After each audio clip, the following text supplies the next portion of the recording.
बिस्मिल्लाहिर्रहमानिर्रहीम, अस्सलामु अलैकुम। मैं हूं करामत मुगल और मेरे साथ हैं खालिद जमील साहब, ब्यूरो चीफ हैं बीएन न्यूज़ के, सीनियर जर्नलिस्ट हैं। बहुत शुक्रिया खालिद साहब आपके वक्त का। एक तो इस वक्त माहौल बदल गया शहर इक़्तिदार का। एक मुलाकात की खबर आई है, मुलाकात हो चुकी थी लेकिन खबर अब सामने आई है कि वो जो 6 जजेस थे जिनको कहा गया था ये तो काली भेड़े हैं, इनसे हम निबड़ लेंगे, इनके लिए आसान नहीं होने देंगे, आनी हाथों से निपटेंगे। अब उनको चीफ जस्टिस ने बुलाकर तसल्ली भी दे दी है और साथ खड़े होने का कह दिया। अदलिया ने अपनी डायरेक्शन सीधी कर ली है।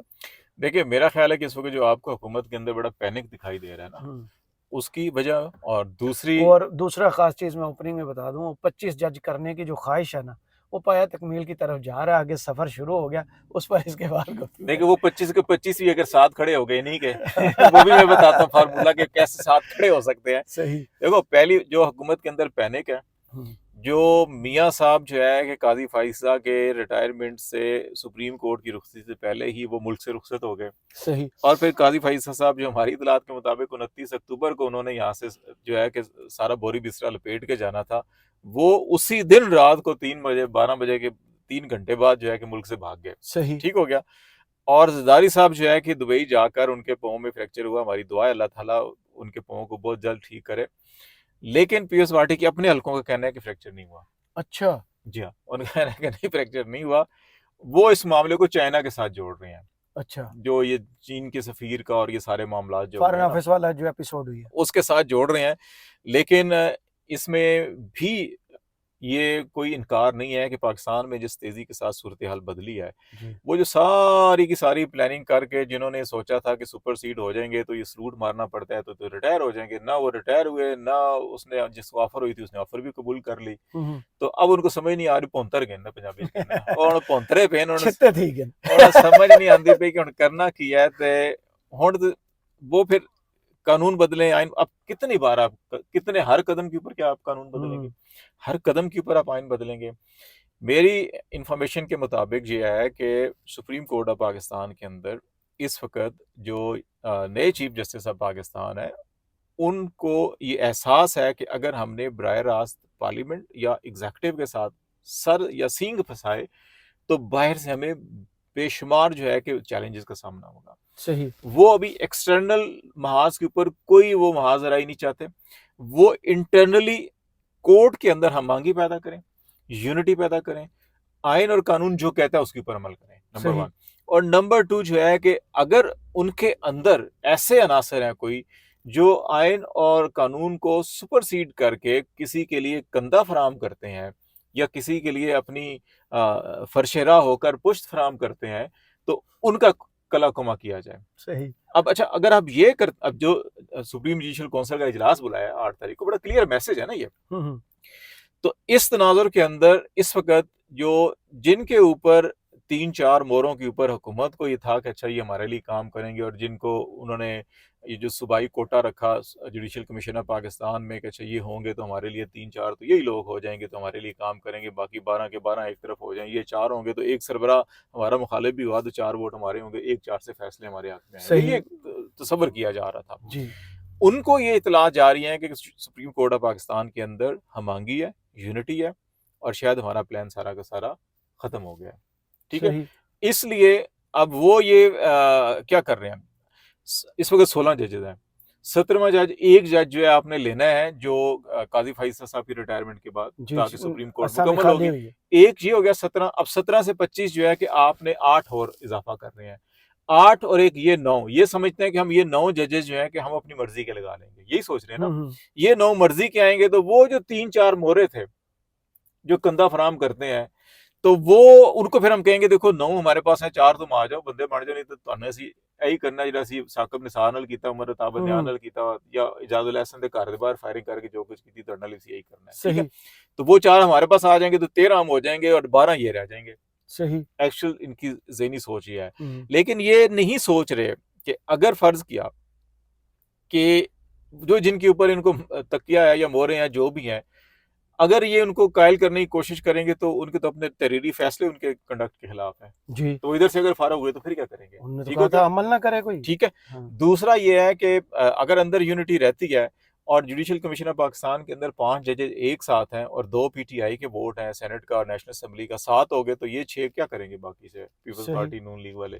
तो वो 7 मिलके ये जो मैंने आपको कहा कि 25 के 25 एक तरफ हो गए, तो सही। जब जजेस रखने की बारी आई तो वो जो 7 होंगे और ये 6 होंगे, उन 7 ने सारे के सारे अपने जैसे बंदे ले आए, अतर मिनल्ला जैसे, आयशा मलिक जैसे, मुनीर अख्तर जैसे, मंसूर शाह जैसे, बाबा सत्तार जैसे, ठीक है, वो सारे आ गए। तो फिर क्या करेंगे? ब्लैक बम्बल भी फिर क्या एक और तरमीम करेंगे? या 125 जज होने चाहिए थे, सही ठीक है, या फिर ये फिर आखिरी क्या तरमीम? ये पहले नहीं बेहतर ना होता कि पहले जो खाली सामियां उनको फिल किया जाता, फिर हुकूमत ये कदम उठाती तो शायद उनकी बदनीति पे शक ना होता। नीयत तो नहीं, बदनीति पर ही होना। इन्नी अकल होती तो इस मकाम पे होंगे। पंजाब में देखें, लाहौर हाई कोर्ट में 27 जज नहीं है, सिंध हाई कोर्ट में कम है, ये इस्लामाबाद हाई कोर्ट में नहीं है, इस्लामाबाद हाई कोर्ट में जब से बनी है 2 जज खाली हैं, ठीक है, इधर 10 नहीं की है, बजाय 8 हैं। तो ये असल तो इशू यही है ना। अब देखो ना, कामरान मुर्तजा जो सुप्रीम कोर्ट बार एसोसिएशन के प्रेसिडेंट भी रह चुके हैं, सुप्रीम कोर्ट के वकील हैं, और दूसरी तरफ जो पीटीआई के थे हामिद खान, सुप्रीम कोर्ट के वकील, पूरा ग्रुप है उनका, वो ये कह रहे हैं कि आप इजाफा जरूरत है जरूर करें, इससे पहले कि आप कानून बना रहे हैं, आप जिनके लिए बना रहे हैं जरा उनसे मशवरा कर लें कि आप ये बताएं कि आपको इस वक्त की स्ट्रेंथ है, आपको ये जो आपने केस मैनेजमेंट प्लान भी बनाया है, उस प्लान के मुताबिक आपको जजेस चाहिए। और लेकिन वो मकसद नहीं है ना, मकसद तो ये नहीं है कि इंसाफ की फरामी हो या जो बैकलॉग है वो खत्म हो, मकसद तो ये है कि साढ़े बंदे पूरे उत्थे होने चाहिए अपने साड़ी जिहड़े अगर केसेस वाली बात भी हम मान लें तो लोअर कोर्ट्स में तो लाखों की तादाद में केस पड़े हुए हैं, हाई कोर्ट के लेवल पर पड़े हैं, सुप्रीम कोर्ट में तो अभी 60,000 पहुंचे हैं। सुप्रीम कोर्ट की ज्यादा फिक्र है और नीचे वाली कोर्ट्स को सीधा करने का, उनकी तादाद पूरी करने की फिक्र नहीं, वो मकसद नहीं है ना। हाँ। मकसद अगर वो होता तो सबसे पहले आप देखो, आज हम टीवी में एक डिस्कशन कर रहे थे और जहांगीर जदून साहब ने बड़ी अच्छी बात की। उन्होंने कहा इस्लामाबाद के अंदर 60 से 70% जो हाई कोर्ट में केसेस है ना, वो सारे के सारे सीडीए से मुतल्लिक है। अच्छा, एक इदारे के मुतालिक, पटवार खाना, तहसील खाना। सही।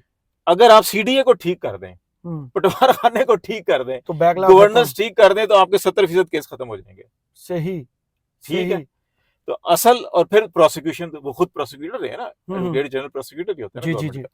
दूसरा वो कहते हैं प्रोसिक्यूशन के अंदर खराबियां हैं, उसको आप ठीक कर दें तो आपके 80%, 90% केसेस खत्म हो जाते हैं। राइट। वहां आप कुछ करते नहीं है, वहां आप जानबूझ के मसाइल पैदा करते हैं। वहां कहते हैं कि जी ये जिहड़े है ना कि काजी साहब ए तुसी जिहड़ा ना 30-40 हज़ार ना 60,000 तो उत्ते फिगर ले जाओ ताकि ਅਸੀਂ कह सकिए जी अपने 8 जज और ले आइए। सही, ठीक है। अब ये कह रहे हैं कि हम 1 महीने से 6 महीने तक केसेस खत्म करेंगे, बैकलॉग हर महीने मीटिंग करेंगे, अगली फुल कोर्ट की डेट भी दे दिया है। ये कहते नहीं असी जनाब फिर भी जनाब ऐसी तो 9 जज लैके आने भाई आने। असल मसला हो रहा है ना, मकसद हो रहा है, मकसद इंसाफ या निज़ाम इंसाफ की इस्लाह नहीं है, बल्कि है कि अपनी हुकूमत को कैसे बचाना है, इस निज़ाम को कैसे बचाना है, इस उसके लिए आखिरी हद तक जाएंगे। बिल्कुल जाएंगे, आखिरी हद तरमीम करनी पड़ी तो कह देंगे जनाब उन्होंने हमारे तरमीम तो की है एक्ट में, नहीं आखिरी तरमीम है, आखिरी तरमीम बता लेते हैं ना, प्रैक्टिस एंड प्रोसीजर में नहीं सेनेट में नहीं, आखिरी तरमीम देखो इनको करनी पड़ी ना। ये देखो सितंबर 2021 में जनरल बाजवा के ससुर के घर में इनको बिठा के मिठाई खिलाई गई थी। अच्छा, कि जी ਅਸੀਂ ਇਹ ਕਰਨ जा रहे हैं तो बस कमर सीधी कर लो ਤੁਸੀਂ, ਤੁਹਾਨੂੰ बंदे भी पूरे कर देंगे एमकेएम फलानी जगह। तो ठीक है, उस वक्त से लेके अब तक जो है कि अब हर कदम के बाद इन्हें एक गलत कदम उठाना पड़ता है। सही। अल्टीमेटली आखिर है जिन्होंने एक तरमीम लेके आनी है कि जनाब इस वक्त मुल्क के हालात ऐसे हैं कि कोई कंट्रोल नहीं कर सकता, आर्टिकल फलां फलां के तहत जनाब मेरे अजीज हम वतनों, सदर पाकिस्तान भी आप हैं, ये भी आप हैं, ये भी आप हैं, आप कर लें जो कुछ करना है। वैसे ना भी करन होने भी सारा कुछ तो ही कर देना। सही। पीआई की निजकारी पर कल हुकूमत को काफी मुंह की खाना पड़ी। 85,000 बेस बिड की रखी गई, लेकिन 10 अरब रुपए की बिड आई और वो भी एक। आज गंडापुर साहब ने ये सियासी चाल चली है, वाकई मुखलिस हैं कि हुकूमत से पीआईए की 10,000 से ज्यादा बोली लगाकर हम शामिल होना चाहते हैं, खरीदना चाहते हैं। देखो दोनों मकासद है ना। एक तो ये है ना कि अच्छा ठीक है जी कि आपको याद होगा पिछले दौरे हुकूमत के अंदर इन्होंने ये कहा था कि हमें जो ये पेस्को है हमें दे दें। सही, ठीक है ना। जब ये मसला चल रहा था नेट हाइडल प्रॉफिट का, अभी भी है वो कि वो कहते हैं हमारा इतना प्रॉफिट है जो आपने देना है खालिस मुनाफा। वो कहते नहीं पहले आप इतने बकाए जाते हैं फिर हम दें। वो कहते हैं हमारे उनमें से काट लें, काट के बाकी दे दें। कहते नहीं पहले तुसी दो फिर अस्सी दे, पहले पे करें फिर। तो इन्होंने एक लास्ट गवर्नमेंट में कहा था जी पेस्को हमें दे दें। सही, हम सूबाई कंट्रोल में दे दें, हमारा महकमा होगा, हम खुद ही बिजली इधर से बन रही है, इधर ही बांटेंगे, इधर ही कर देंगे। हम्म, अच्छा, अब उसमें ये है कि अब आपके जितने भी हाइडल प्रोजेक्ट है वो तो केपी के अंदर है ना सारे, बिल्कुल। ठीक है, तो फिर इनको भी गले को पड़ती है। तो अभी भी ये मेरा ख्याल है कि इसके अंदर सियासी भी एक मामला है। दूसरा ये वो कह रहे हैं कि अच्छा जी हम चला, आप नहीं चला सकते, हम चला सकते हैं। उस वक्त भी ये एक तासर दे रहे थे कि अच्छा हमें कर दें, हम कर देंगे। एक तो ये पॉलिटिकल भी है, दूसरा ये भी है, देखो एक नेशनल एयरलाइन है ना आपकी, जी आपका फ्लैगशिप ओनरशिप है इसकी। और बाय द वे के जिन लोगों को वो इतराज़ है ना कि अच्छा ये इमरान खान को तोहफा मिला था जी, देखें जी ये एक तोहफे को बेच के उन्होंने बड़ी गलत काम किया और हाँ, घड़ी इखलाकियात वाले और पे। सारा का, ठीक है। हम्म, तो पीआईए किसने तोहफे में दी थी इस्वानी पाकिस्तान को? साहब ने। तो ये तो तोहफा ही है ना। हाँ, तोहफे ਤੇ में। ਹੁਣ ਤੁਸੀਂ ਤੋਹਫੇ ਨੂੰ ਕਹਿੰਦੇ ਜੀ ਇਹਨੂੰ ਚੁੱਕ ਕੇ ओदियां ਸੁੱਟੋ ਬਾਹਰ बोलियां लग रही हैं। ਹੈ। ਤੋਹਫੇ ਦੀ ਬੋਲੀਆਂ ਲਵਾ ਰਹੇ ਤੁਸੀਂ ਇੱਥੇ, ਹੁਣ गैरत ਤੇ इखलाकियात कितने चलेगी। तो मेरा ख्याल है कि वो उसमें एक अब पीआईए ने देखो एयरलंका, जी। एमिरेट्स एयरलाइन, हम्म, ठीक है, और इसके अलावा एक दो और इंटरनेशनल ऐसी बड़ी अच्छी कतर एयरलाइन एयरवेज है। को। कतर भी है और जी। गालबन मलेशियन के साथ भी इनका जी। था। जब आपने दुनिया की इतनी अच्छी लोगों को आपने बना के दी है, तो आप खुद क्यों नहीं चला सकते? आप सही। पॉलिटिकल इंटरवेंशन खत्म करें इसके अंदर, भर्तियां खत्म करें। ठीक है ना, इसको कॉर्पोरेट तर्ज के ऊपर चलाएं। पॉलिटिकल इंटरवेंशन देखो ना, हर हुकूमत आती है वो अपने 100-200 बंदे जो है कि रखवा के चले जाते हैं, हम्म, उसको ठीक करें, मामला खुद ब खुद ठीक हो जाएगा। यही एयरलाइन जो है कि दोबारा आपको लोगों ने एक एक जहाज से 100-100 जहाज पे चले गए। बिल्कुल। पीआईए का चेयरमैन शायद खकाना बाजी अपनी एयर ब्लू बना रही, आज तक खसारिश नहीं गई, कभी भी नहीं ठीक गई। है। उसके बाद जो है कि 2-3 और एयरलाइनें पाकिस्तान के अंदर बन गई, तजर्बे वो इधर करते हैं आगे पीआईए में और जाके अपनी एयरलाइन बना लेते हैं। सही। तो ये तो हो सकता है ना कि अगर अब उन्होंने कहा होगा अच्छा ठीक है जी आप अब पता नहीं अब 85 अरब देते हैं, वो नहीं देते, क्योंकि उन्होंने तो प्रिंसिपल अमाउंट बेसिक जो है वो 85 अरब बेंचमार्क रखा है ना जी कि हमारे इतने एसेट्स से फलाना फलाना ये है। लाइबिलिटीज भी देखनी पड़ती हैं, चलो लाइबिलिटीज कितनी है। तो मेरा नहीं ख्याल हुकूमत को दे देनी चाहिए, अगर वो कोई मुनासिब पैसे देते हैं तो कहें अच्छा जी आप चला लें, इम्तिहान भी हो जाएगा, ठीक है जी, बड़े बड़े सनते चला के दिखा दें। सही। सियासत भी उनकी, आपने अगर नहीं, वो तो शिकस्त जब देना है, भेज देंगे फिर हुकूमत का तो वो खत्म हो गया ना। आप बाद में क्या, लायबिलिटी खत्म होगी। अगर अगर वो फर्ज किया उसके बाद वो नहीं चला सके और उनके वो खसारे फिर में भेजते फिरेंगे। तो फिर ये कहेंगे ना देखो जी नालायक इन फलाने टिमकाने, अगर उन्होंने अच्छी चला ली तो फिर वो इनको कहेंगे जनाब तुसी चला नहीं सही। सके, असि चला लिया। अमरीकी सफारत खाने के कुछ लोगों ने आज अडयाला जेल का दौरा किया और बड़ी चहमगोइयाँ इस वक्त चल रही हैं कि शायद खान साहब से भी कोई रब्ता हुआ होगा, कोई बात हुई होगी, कोई रब्ता, इस तरह की कोई खबर आई है सामने कि ये मामूल का दौरा है, होता रहता है, नॉर्मल देखिए चीज है। देखिए अडयाला जेल के अंदर ना कुछ अमेरिकन नेशनल हैं जो वहाँ पे सजा याफ्ता हैं, कैद हैं। अच्छा, उसमें आपको जो सबसे मारूफ केस जो है कि वो आपको उसका भी है ना, वो जाहिर जाफर वाला, वो जी क्या था वो उसका नाम लड़के का, वो जो है जी जी। नूर मुकद्दम नूर वाला केस नूर जो है, मुकद्दम केस। ठीक है, वो भी है। और क्योंकि कुछ लोग डुअल नेशनल होते हैं और वो पकड़े यहाँ पे इसलिए कि जब वो तो बेचारी नरगिस भी थी, वो भी बेचारी तशद्दुद कि की वो जब निशानी। आप इधर आते हैं तो वो पाकिस्तानी पासपोर्ट के ऊपर आते हैं। सही। अगर वो अमेरिकन पासपोर्ट के ऊपर आए हुए हो ना यहाँ पर, जी। जो डुअल नेशनल है और वीजा लगवा के, फिर इतने हाथ भी नहीं लाते, जी। फिर इस्लाम कर देना उन्होंने, पाकिस्तानी थोड़ा खर्चा बचाने के ठीक है लिए ना। इधर वो ट्रैवल कहते हैं करने अच्छा के जी, लिए पाकिस्तानी वो कहते पासपोर्ट हैं पे अच्छा आ यार जाते हैं। वीजा लगाएं, ये करें, प्रोसेस है क्या है, अच्छा फी भी होती है ना। उस सारे से बच के जो है कि पाकिस्तानी पे चले जाते हैं हम, तो पाकिस्तानी खदीजा आके देते फंस जाते खदीजा हैं। शाह का केस सबके हाँ, सामने है, सिर्फ इस वो वजह से है। हो गया। तो इसलिए जो यहाँ पे ऐसे डुअल नेशनल जो है कि वो फिर उनके लिए जो है कि वो कौंसलर एक्सेस दी जाती है। सही। तो गालबन यहाँ पे इस वक्त लास्ट टाइम मुझे किसी ने बताया था कि 3 या 4 ऐसे कैदी थे और आज भी कुछ तस्करा कर रहे थे कि 3-4 वो कैदी हैं। अच्छा, अब इस माहौल में जहाँ पे अमेरिकन कांग्रेसमैन खत लिख रहे हों बाइडेन एडमिनिस्ट्रेशन को कि अच्छा आप ये करें, बाइडेन वाले तो इतने अच्छे नहीं है कि जाके ज़ल्मे कहेंगे मिले, खलीलज़ाद ने कल जो ट्वीट किया वो उससे भी ज़ालिम है। तो वो तो नहीं कहेंगे अच्छा जाके मिलें, ये करें, वो करें। हाँ, ये ज़रूर है कि आपके अभी पॉलिटिकल कैंपेन बिल्कुल एट फाइनल स्टेज पे, अब 4-5 दिन बाद उनके इलेक्शन होने हैं। तो उसमें कोई कहे अच्छा जी हम मिल के आ रहे हैं, जा रहे हैं। लेकिन ये ज़रूर होगा कि 5 नवंबर के बाद मुझे लगता है काफ़ी जो है कि आपको बहुत सारी चेंजेस। चेंजेस तवक्को की जा रही हैं कि होनी है। सही। दूसरी जानब गंडापुर साहब ने कल जब रिसीव किया अपने लोगों को जो उनके साथ इधर आए थे, सरकारी मुलाजमीन थे, फूल फेंके, उनको छुट्टी दी, उनको 10-10 हज़ार रुपये का वादा किया, उस पर सोशल मीडिया पर इस वक्त तूफान बरपा है कि ये लोग तो वफाक पर चढ़ाई कर रहे आए थे, गंडापुर साहब इनको सपोर्ट कर रहे हैं। नून लीग में आपको फवाद हसन फवाद, आह चीमा, ये क्या कौमी हीरो नहीं थे उनके? देखो मुगल साहब, उनने क्या कुछ नहीं किया, उनको निगरान देखें हुकूमत में हिस्सा दिया गया। खैबर पख्तूनख्वा हाउस पे क्या हुआ था, चढ़ाई हम्म। नहीं हुई थी। गंडापुर वफाक साहब ने को 2 दफा अगवा किया गया, वफाक हथकड़ी ने लगाई गई है। केपी हाउस पर हमला किया, अपनी हम्म। इकाई के ऊपर हमला किया। हम्म। मुझे बताएं दुनिया में कहाँ ऐसा हुआ है? ठीक है, सही। आपने जाके वहाँ पे तमाम दरवाजे तोड़ दिए, तमाम वहाँ से लोगों को उठाया, वहाँ पे फैमिलीज को निकाला, बदतमीजी की, ठीक है, गाड़ियां तोड़ी। सारा कुछ ये किया। हम्म। ये क्या था? ये भी तो हमला ही था ना। हम्म। मतलब मैं खुद केपी से हूँ, तो मैं सोचता हूँ, 1000 बार सोचता हूँ कि ये वफाक क्या कर रहा है हमारे साथ। हम्म। ठीक है, आप दिलों के लोगों में नफरत पैदा कर रहे हैं। हम्म। और फिर देखो, ये तसलसल था इन लोगों को, जब अरेस्ट किया गया ना, ये वफाक वफाक के ऊपर किसी ने चढ़ाई नहीं की थी, वफाक ने सूबे के ऊपर चढ़ाई की थी। सही। ठीक है, मेरे आबा अजदाद की कब्रें जो हैं कि वो आज खानपुर डैम के अंदर है। मेरे आबा अजदाद जो मेरे दादी के ननिहाल में से हैं, वो तरबेला के पानी के नीचे उनकी आबा अजदाद की कब्रें हैं। हमने ये कुर्बानी दी है इसके लिए, ठीक है, कि इस मुल्क को पानी जाएगा। हमारे इस खानपुर डैम से हमने जो है कि ये पिंडी कैंट के शहरियों को पानी देने के लिए जो है कि अपनी ज़मीनें, अपने बागात, अपने आबा अजदाद की कब्रें जो है वो पानी में दफना दी हैं। ठीक है, पानी की नज़र कर दी है। और ये अगर हम पर हमले करेंगे, ऐसे हमारे सूबे पे करेंगे हमले, तो हम क्या इनको मोहब्बत के फूल भेजेंगे फिर? सही। ठीक है, हम तो मोहब्बत के फूल नहीं भेजेंगे ना। इन्होंने पहले ये किया।